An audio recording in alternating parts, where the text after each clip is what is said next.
يا هلا بأحلى فراشات. بيبتدي مسلسلنا بيونان بنت جميلة لكنها يتيمة، لقاها امبراطور المملكة الطاغي مصير محتوم جارية جديدة، لحد الليلة اللي غيرت مجرى حياتها. في شوارع المملكة بتفقد يونان السيطرة على حصانها في اللحظة اللي بيظهر فيها وبيضمها بين ايديه الامبراطور كيم، ومع نظرات مليها الكلام بيقف الوقت عندها. وفي قصر المملكة بنشوفها وهي محاصرة بأمر من الملك بعد ما عرف إن الإمبراطور كيم قرب منها، وده لأنه وبحسب القانون ممنوع حد يقرب لها وإلا بالنسبة له تبقى ملوثة ونهايتها محتومة. في اللحظة دي بيعلن كبير الحراس وصوله الإمبراطور كيم، وده علشان تبقى ملكه ويوفي بالعهد لأنه مفيش راجل غيره يتجرأ يقرب لها بعده.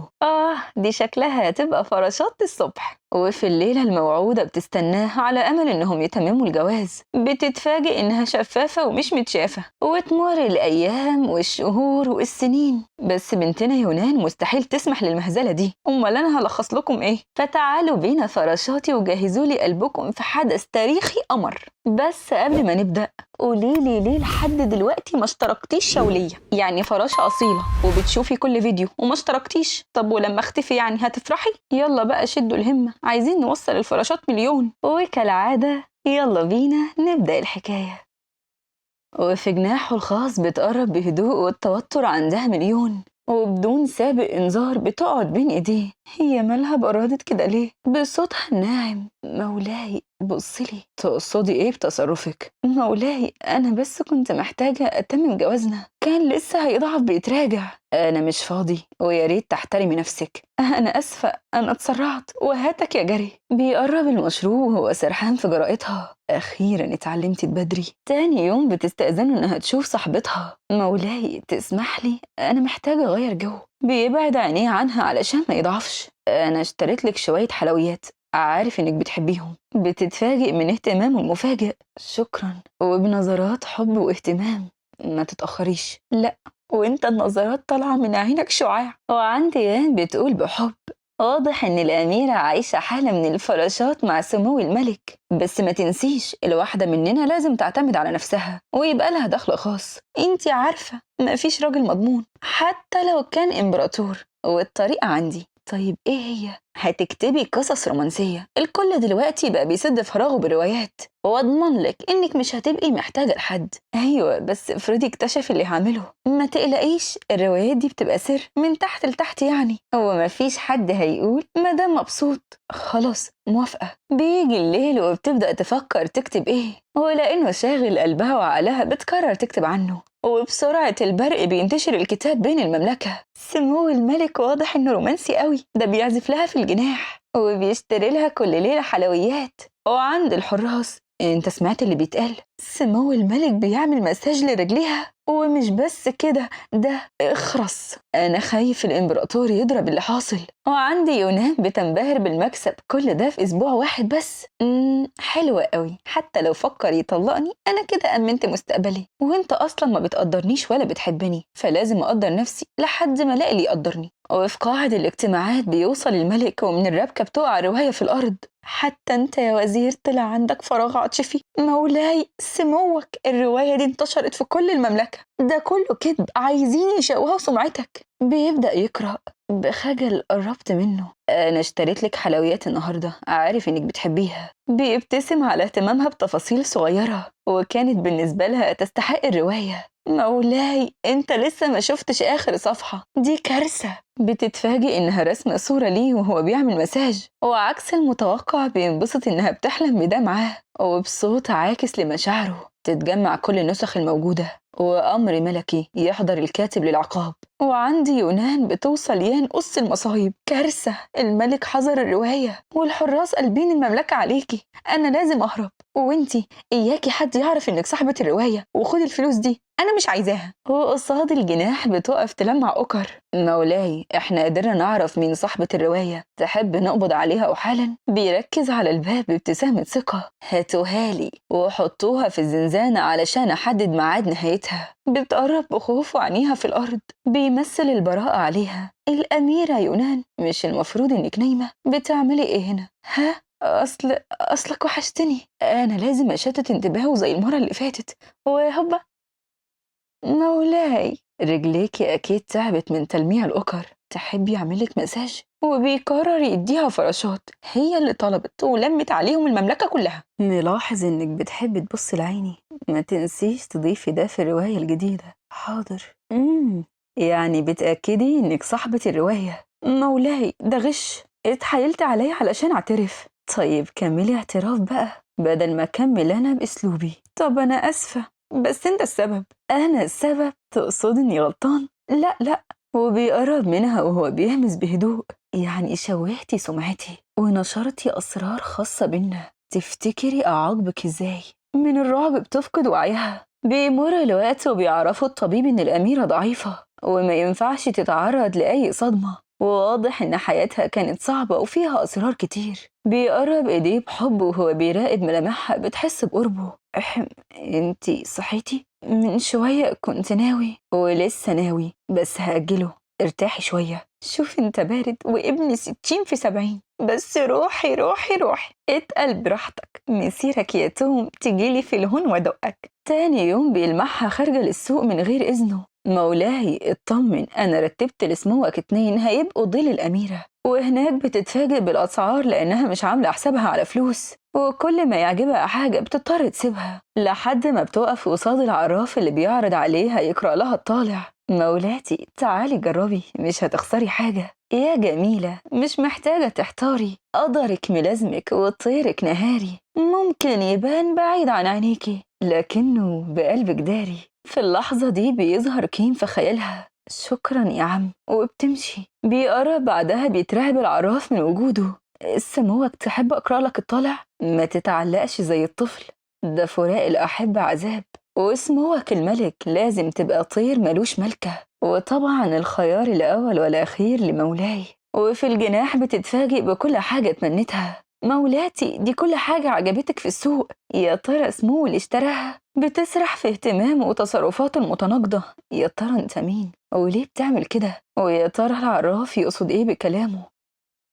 تاني يوم وفي حفلة خاصة بالمملكة بيبدأ الكل يتكلم عن جمال يونان. واحنا نقول للإمبراطور رافض وجود أي محظية طول السنين دي. ها؟ وإيه فايدته الجمال؟ بقالها 3 سنين وما شفناش وريث. بتقول وقتها الإمبراطورة الأم: أنا حابة هديك جواري مميزين يليقوا بيك. شكرا مولاتي، بس الأميرة يونان كفاية بالنسبة لي. 10 من 10 يا فنان. أيوة بس انت عارف ما ينفعش تكسفني. بتفاجئهم يونان بردها: ده كرم منك مولاتي، وأكيد الإمبراطور محظوظ، وأنا بنفسي هحضر الحرام لك. أمي أنا آسف بس أنا مش محتاج غيرها. ده والله كتير عليا كتير. وكانت هتمشي بيمنعها. واضح إن أميرتي كريمة قوي. ماله ده؟ هو زعل ليه؟ بيمر الوقت وبتقعد يان تزرع الشكوك جواها. انتي بقى فاكرة إن سمو مش مقضيها؟ ده وش بريء بيرسمه قصادك وانتي صدقتي. بتقرر تشرب لأول مرة عشان تنسى حزنها. ألا ما كنتي هتحضري له الحرملك من شوية. بت، انتي شكلك جوزاء. وبعد المزيد والمزيد بتروح منها خالص. أنا عايزة شاب طويل ووسيم ويا ريت يكون عازف. مولاتي اسكتي. أسكت ليه؟ هي الحلاوة دي يتسكت عليها؟ بيقرب بهدوء. حلاوة وعايزاه عازف. تخيلاتك وسعت قوي. بتحاول تفلت من نظراته وبتقع بين ايديه. منها وإليها نعود. انتي سكرانة، تعالي معايا للقصر. وفي العربية بيحس بتعب غريب بيضمها. أنا محتاج لك والله، وأنا بقى فرقالك ما أنت مقضيها. بيركز في عينيها وبيتجاهل كلامها. أنا ما تقارنش بعازف. كلام فاضي. بيضغط عليها أكتر. تقصدي إيه بكلامك؟ ما أقصدش، وابعد بقى من فضلك، إحنا في عربية. بيستسلم لمشاعره وكانت هتبقى لسه الليلة فراشات بتبعده. بيقول لنفسه واضح إنها لسه ما حبتنيش. للأسف أنا عارفة إنك متخيلني واحدة تانية، وإنت سكران دلوقتي، خايفة لما تفوق تندم على قربك. وفي الجناح بتسألها المساعدة بفضول: هو اسمه كويس؟ بتقول لنفسها بغيظ: كويس قوي، وشكلي عكننت عليه الليلة. بس مولاتي أنا سمعت إن حالته صعبة والطبيب ما فهمش إيه سببها. بتخاف عليه. لا، وأنا مالي، قلتلكم جوزاء.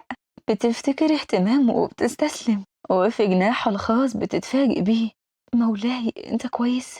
درجة حرارتك عالية. بيستوعب وجودها. اخرجي. لا مش هخرج، أنا لازم أفهم مالك. يونان قلتلك اخرجي. بتسمع وقتها صوت الطبيب. مولاي سم العشق ملوش علاج، ما تحاولش تقاوم. بتفهم وقتها سبب تصرفاته الغريبة وبصوت حاد.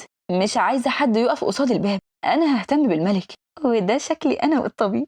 بتسرح كتير المفروض أعمل إيه، وبتقرب إيديها بتوتر. انتي مستوعبة تصرفك، مش هتندمي عليه. فبتثبت له إنها راضية تمام الرضا. وأخيرا كانت ليلة فراشات.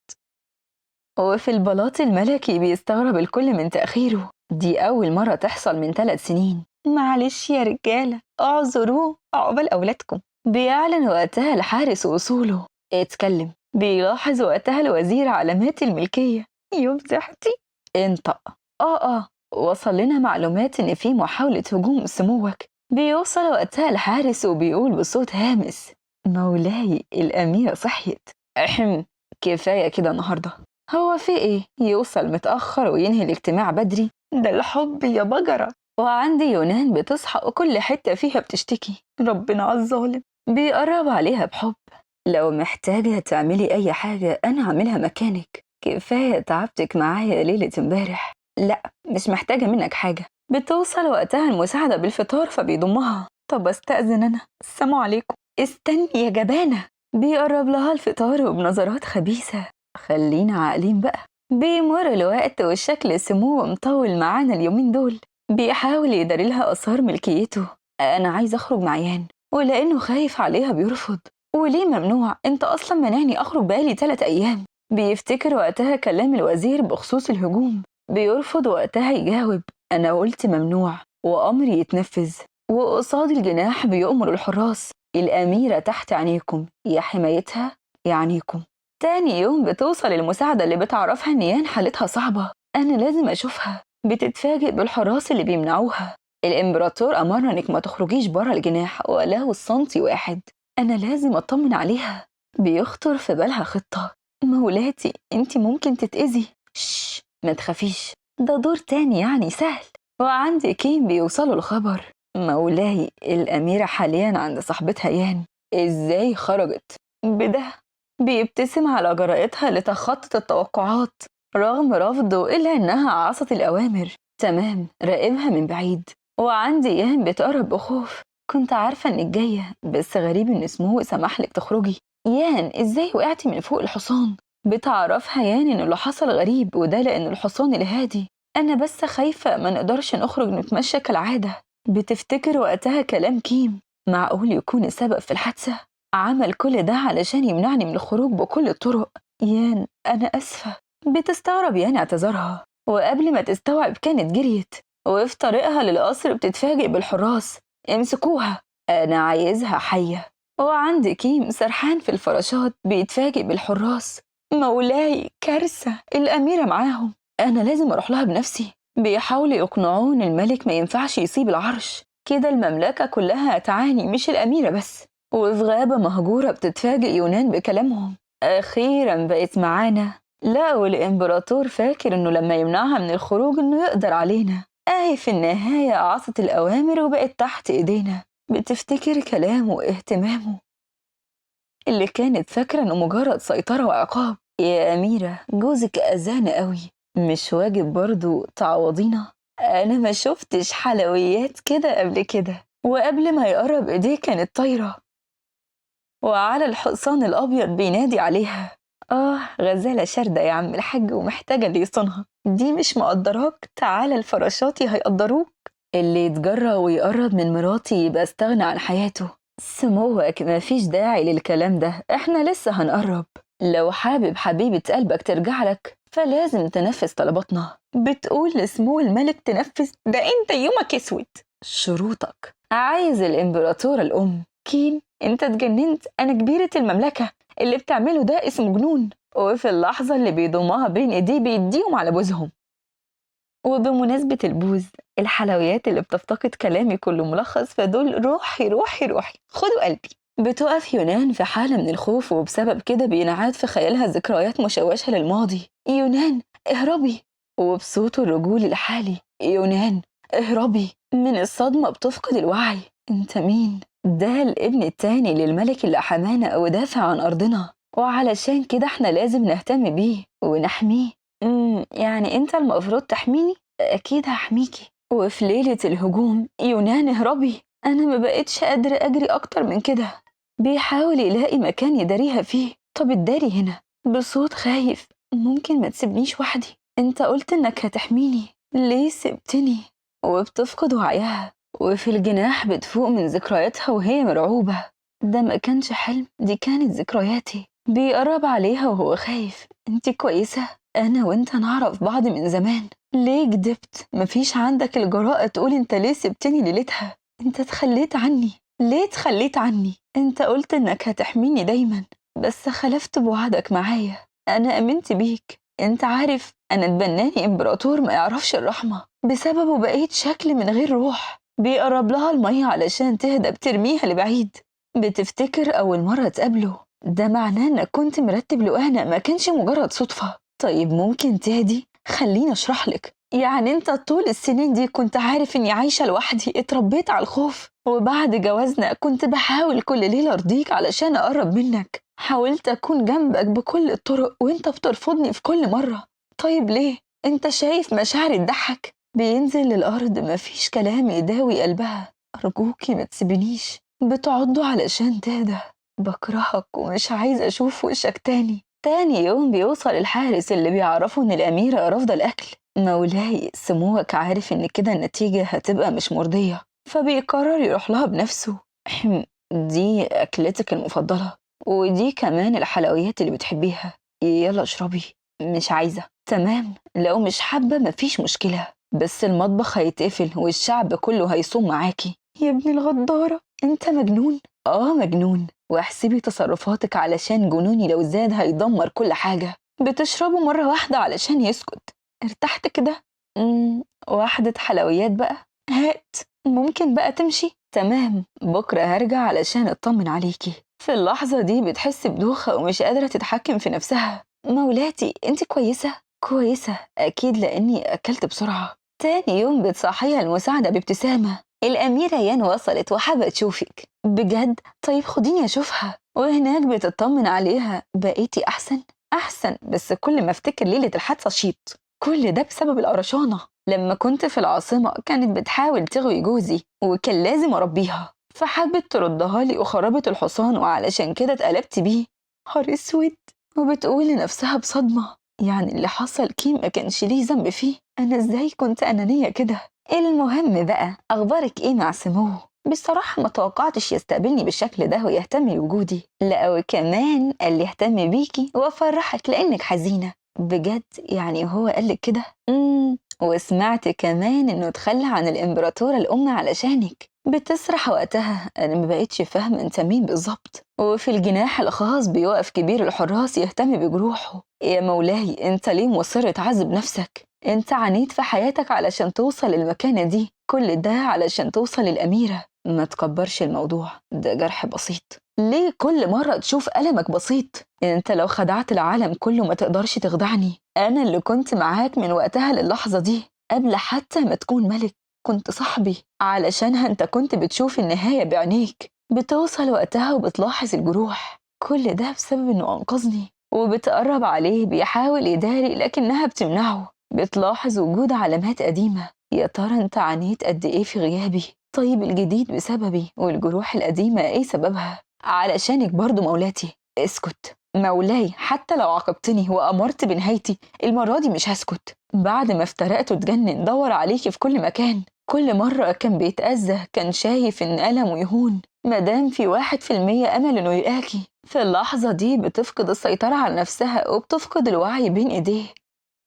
بيمر الوقت وبيقول الطبيب بفرحة، مبروك مولاتي. تقصد إيه؟ أقصد إنك حامل وفات أكتر من شهرين. ورغم فرحته إلا إنها بالنسبة له أهم. الأميرة ضعيفة، لو وجوده هيأثر عليها فأنا مش عايزه. مولاي دي لسه صغيرة، الموضوع بس محتاج شوية اهتمام منك، وابننا في الاهتمام ما يتوصاش. تربيتي. بيضمها لقلبه.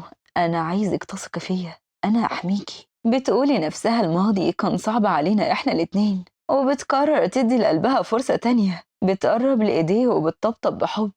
أنا واثقة فيك، كلنا واثقين فيك.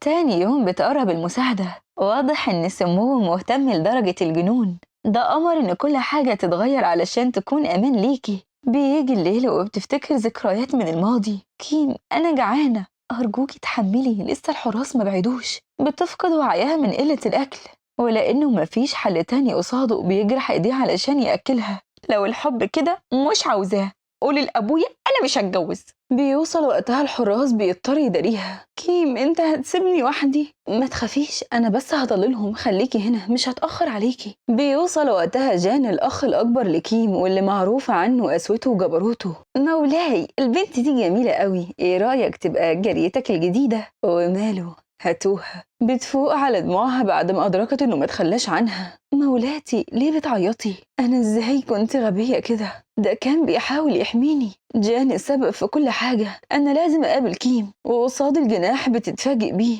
بيقرب بلهفة. مالك؟ أبدا، وحشتني. بيلاحظ وقتها إنها مش لابسة حاجة في رجليها، وهوبا بتحس وقتها بمشاعر متلخبطة بين إحساسها بالذنب واشتياقها ليه، فبتعبر له عن كل اللي جواها علشان تطمن.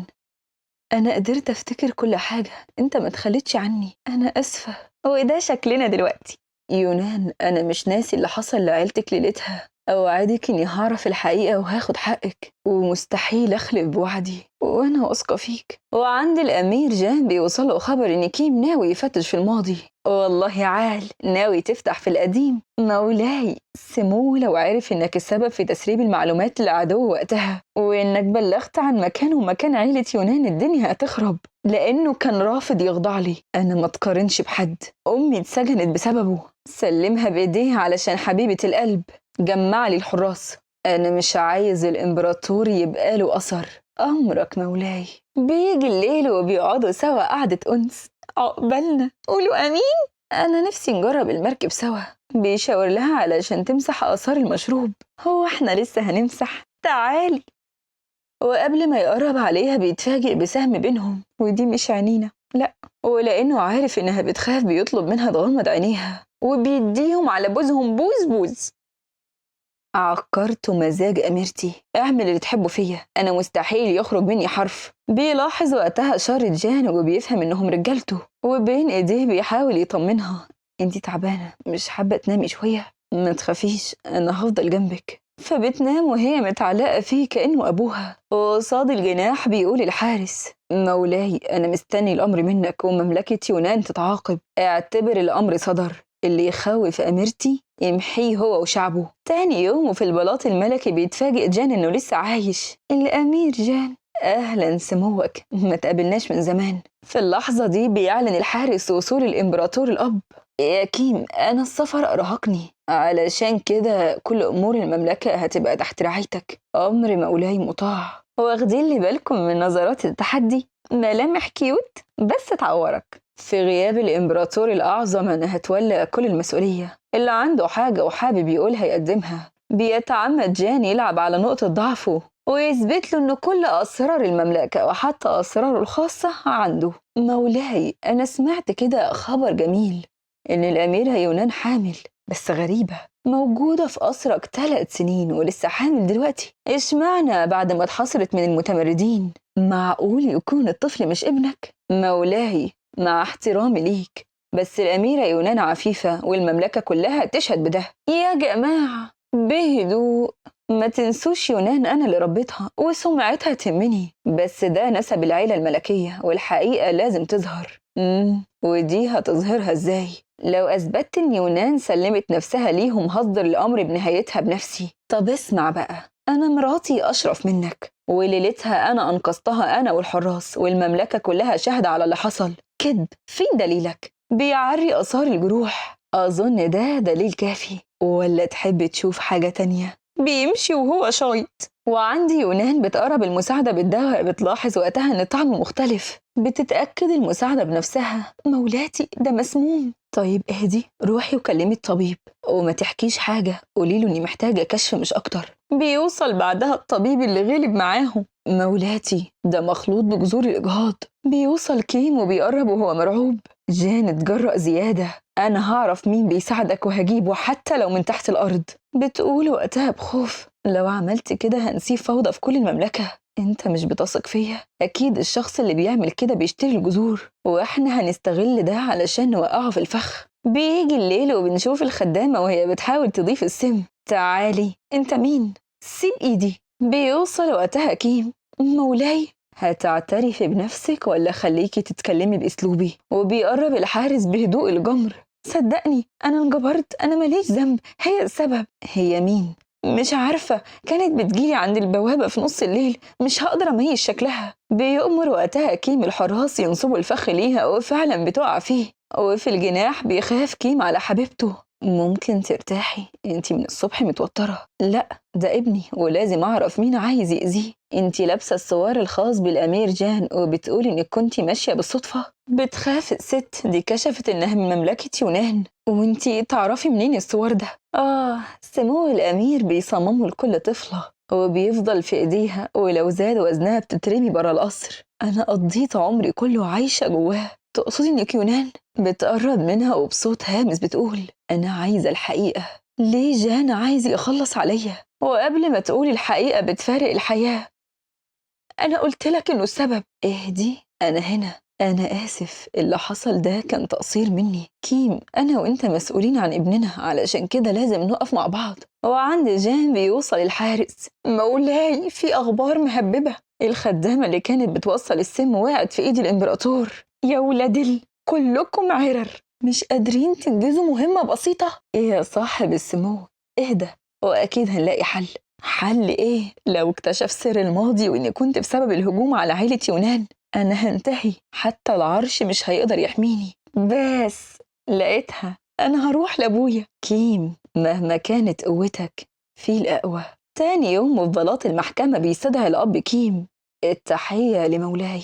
كيم، أنا سمعت اللي حصل بينك وبين جان ليلة امبارح. مراتك كانت جارية عند جان ووقعت في إيدين المتمردين، ودلوقتي في جدل وكلام عليها. يا صاحب الجلالة، مع كامل احترامي، بس مراتي أنا واثق فيها أكتر من نفسي، ودوري كزوج حمايتها. عاش يا ولدي. وبخصوص الكلام فأنا عارف إزاي أنهيه. بيمر الوقت بينهم وبيزيد التعلق أكتر وأكتر، ومع كل فصل كأنهم بيعيشوا قصة حب جديدة، بلحظات مميزة بينهم، لحد الليلة اللي بيعلن فيها الطفل الوصول.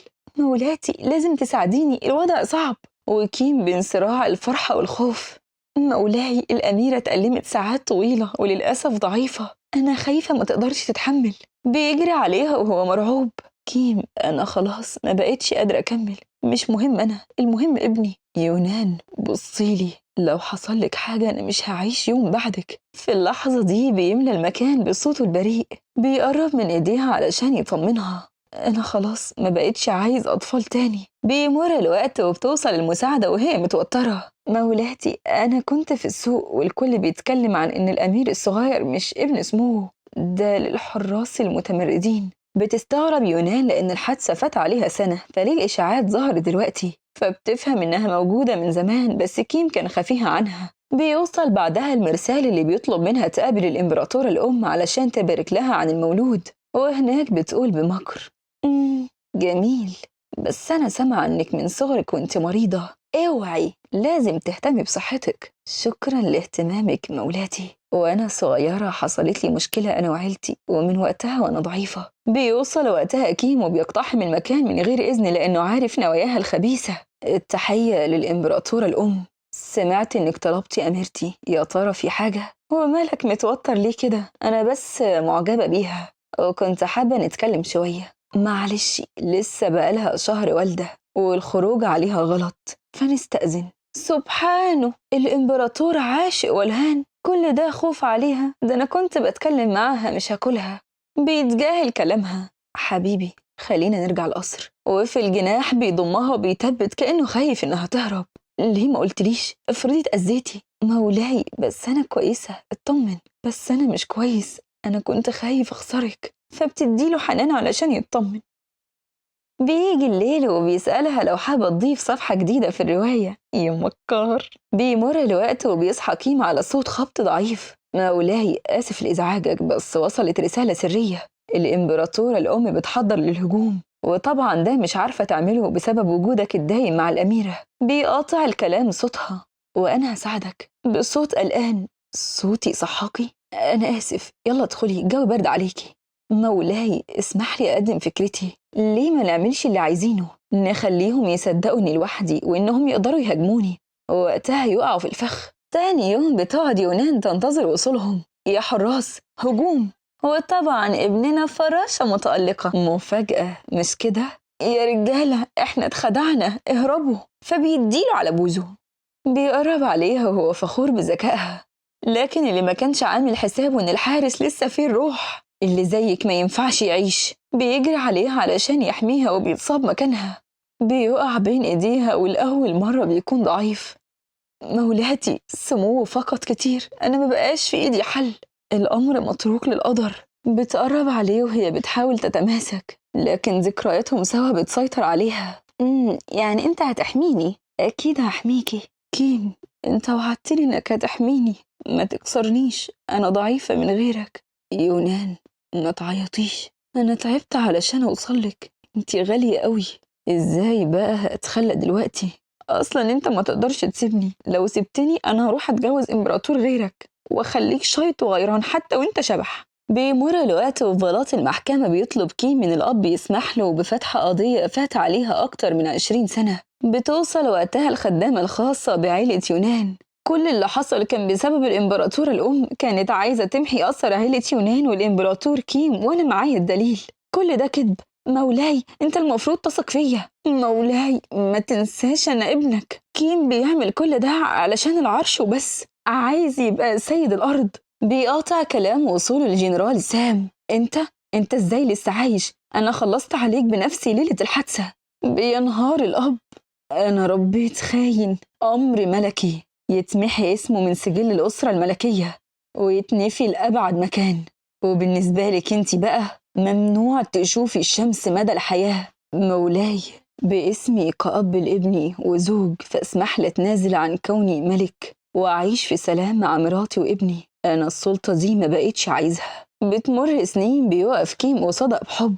يونان تتجوزيني؟ تقصد ايه؟ ما احنا متجوزين. لا، أنا حابب نتمم الجواز من أول وجديد وفي حفلة خاصة تليق بيكي وفي الليلة الموعودة اللي كانت لسه هتبقى فراشات. أمي انت سبتيني هنا وحدي؟ هش، ده ايه النحس ده يا ربي؟ ايه ده؟ فين الولد؟ قال انه عايز يلعب شوية. المهم الليلة دي مميزة، المفروض تتمني أمنية. أتمنى يبقى لنا أطفال كتير. لا، أنا كفاية عليا واحد. يعني انت عايز ايه؟ عايز نفضل مع بعض لحد ما نشيب سوا. وأخيرا كانت ليلة فراشات. ولو وصلت معايا لهنا فما تنساش لايك واشتراكك في القناة، واشوفكم الفيديو الجاي. سلام.